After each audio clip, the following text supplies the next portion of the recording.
से बीजेपी जीत गई तो इस देश के अंदर चुनाव खत्म होगा, पुतिन का मॉडल लागू होगा, किम जोंग का मॉडल लागू होगा।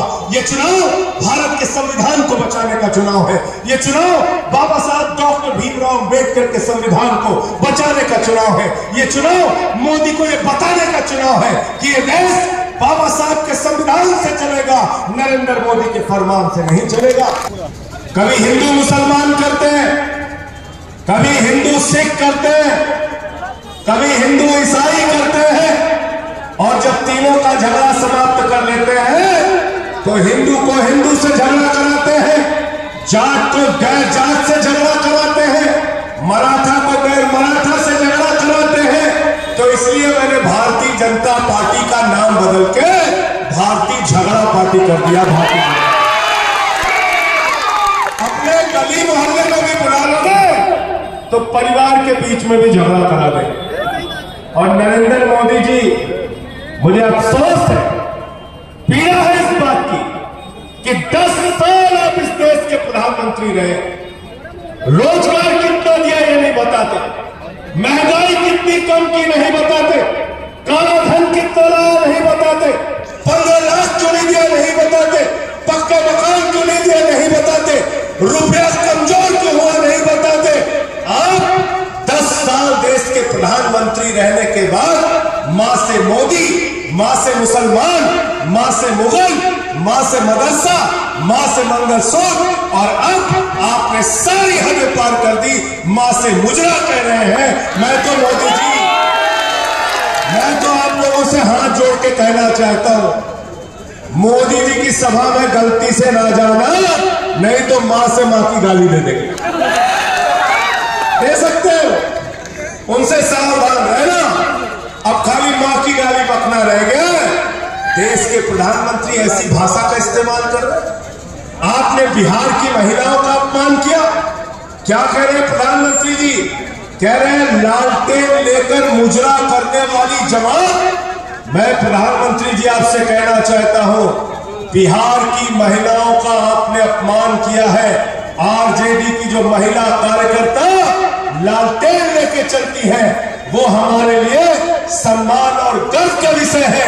उनको अगर मुजरा करने वाली आप कह रहे हो तो पूरा बिहार, पूरा उत्तर प्रदेश, पूरा देश आपको जवाब देगा। मैं आपसे कहना चाहता हूं, मैंने संसद में मोदी के सामने नारा लगा दिया, मोदी अडानी भाई भाई, देश बेच के खाई बनाई। कहने लगे संजय सिंह तो बहुत बोलता है, मुझे पकड़कर 6 महीने जेल में रखा मोदी जी ने। 6 महीने के बाद जिस दिन से निकला हो, इनकी लंका लगाने में लग गया हो, तुरंत दिन की लंका में आग लगाने के लिए लग गया हो। अरविंद केजरीवाल को जेल में रखा, मनीष सिसोदिया को अभी तक जेल में रखा हुआ है, सत्येंद्र जैन को जेल में रखा, संजय रावत को जेल में रखा, अनिल देशमुख को जेल में रखा, ममता बनर्जी के मंत्रियों को जेल में रखा, तेजस्वी यादव, लालू यादव को नोटिस भेजते हैं, अखिलेश यादव को सीबीआई का नोटिस भेजते हैं। ये आपका भाई जो राजीव राय बैठा हुआ है, इसके ऊपर ईडी के छापे मारे। आपको शर्म आएगी कैसे सवाल इनसे पूछे गए। इनसे जानते हैं क्या सवाल पूछा गया? मोदी के अधिकारियों ने इनसे सवाल पूछा कि आपने अपने पत्नी को 2000 रुपए क्यों दिए? मजाक नहीं कर, गलत तो नहीं बोल रहा भाई राजीव राय जी, गलत बोल रहा हो तो मुझे रोक दीजिए। 12,000, चलिए ठीक कर देता हूं। बोले आपने अपनी पत्नी को 12,000 रुपए क्यों दिए? मोदी जी, जिसको पत्नी होती है उसी को तकलीफ का पता होता है। माफ कीजिएगा, आपको पति पत्नी के रिश्तों की पवित्रता के बारे में भी नहीं मालूम, और आपको पत्नी की क्या क्या जरूरतें और तकलीफें होती हैं यह भी नहीं मालूम। मैं निंदा करता हूं ऐसी जांच आप राजीव राय के खिलाफ कराते हैं। क्या नफरत की बुनियाद पे दुनिया का कोई मुल्क आगे नहीं जा सकता। मोहब्बत की बुनियाद पे इस देश को हमें आगे बढ़ाना है। आप मुसलमानों को डराते रहते हैं, दिन रात डराते रहते हैं। मैं मोदी जी आपको एक जानकारी दे देता हूं, ये जो मुसलमान कौम है ना, ये सिर्फ अल्लाह से डरते हैं, किसी और से डरते हैं। इंसान से लेकर के इनको डराने का काम आप बंद करो।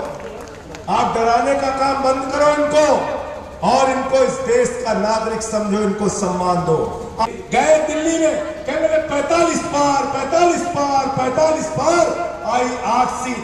गए मिजोरम में कहने लगे 21 पार 21 पार 21 पार आई 1 सीट। अब कह रहे 400 पार 400 पार 400 पार।